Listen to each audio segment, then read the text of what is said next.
C'était il y a 3 semaines. Moi et mon ami, nous étions seuls à la maison. On a tous les deux 16 ans et ses parents étaient partis pour la nuit. Comme on est tous les deux des gamins, on a gueulé « S'il y a quelque chose dans la maison, faites un signe !» Quasiment directement. Il y a eu des bruits de pas lourds venant de sa chambre. La chambre qui était juste au-dessus de nous. On est allé en bas des escaliers, tremblant de peur, mais espérant que ça arrête les bruits. Après 5 minutes, on est retourné dans le salon. C'est alors que nous avons entendu le bruit d'une chaise bouger dans la cuisine. Puis des bouteilles en plastique qui... C'était comme si elles étaient écrasées. On est resté dans le salon pendant un moment, puis on a mis des films très drôles, avec le volume très fort.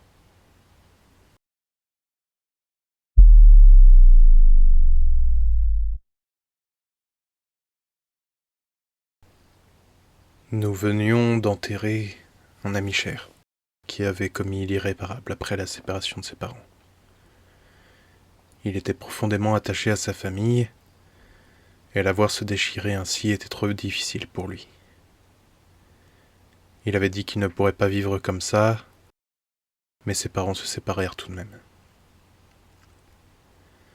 Après l'enterrement avec un ami, nous avons décidé de passer la soirée ensemble. Nous étions un trio, réduit à un duo. Du coup, nous voulions passer un peu de temps ensemble pour tenir pendant ce moment difficile. Alors que nous discutions ensemble, le temps passait sans que nous nous en rendions compte. La nuit tomba silencieusement, alors que nous étions toujours absorbés par nos souvenirs de notre ami. Nous étions dans le salon. Mon pote était assis dos à la fenêtre, et moi face à celle-ci. Au bout d'un moment, je le vis se stopper et regarder au-dessus de mon épaule, semblant ne pas comprendre ce qui se passait. Je me suis donc retourné. C'est alors que nous avons vu une femme, tout en blanc, marchant dans le salon. Elle longeait les murs et on l'observait en silence. Je me suis retourné vers mon ami, cherchant des réponses, mais il était dans le même état de surprise que moi. Alors qu'elle glissait le long des murs, je me levai et j'allumai la lumière. Elle disparut alors que la lumière éclairait la salle. On s'est regardés tous les deux, ne sachant comment réagir. C'est alors que la lumière se mit à clignoter avant de s'éteindre. La dame était sur le mur face à nous, mais elle ne bougeait plus. Elle nous fixait. Et elle semblait générer sa propre luminescence. Je rappuyai plusieurs fois sur l'interrupteur et la lumière illumina à nouveau le salon. Elle avait disparu à nouveau.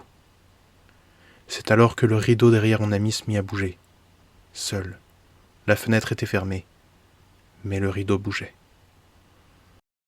La lumière s'éteignit une fois de plus. La dame était toujours sur le même mur. Pendant un moment, nous nous sommes observés. Puis elle se jeta sur nous en hurlant. On s'est précipité hors de l'appartement totalement effrayés. Nous avons passé le reste de la nuit dans ma voiture.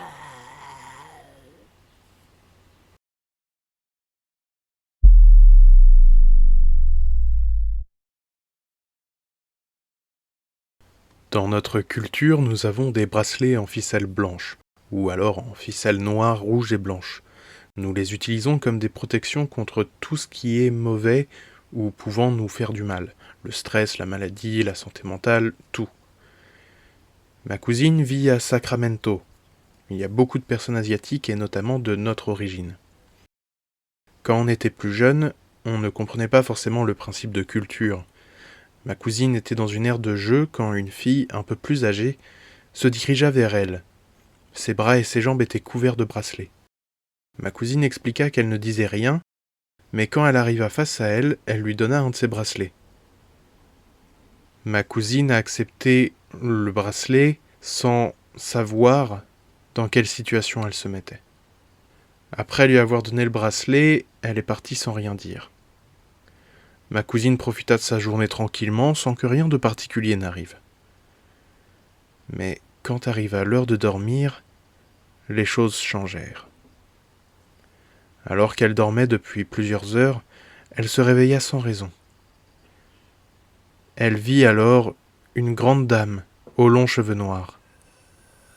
La femme appelait le nom d'une fille qui n'était pas celui de ma cousine. On suppose que c'était le nom de la fille qui avait donné le bracelet.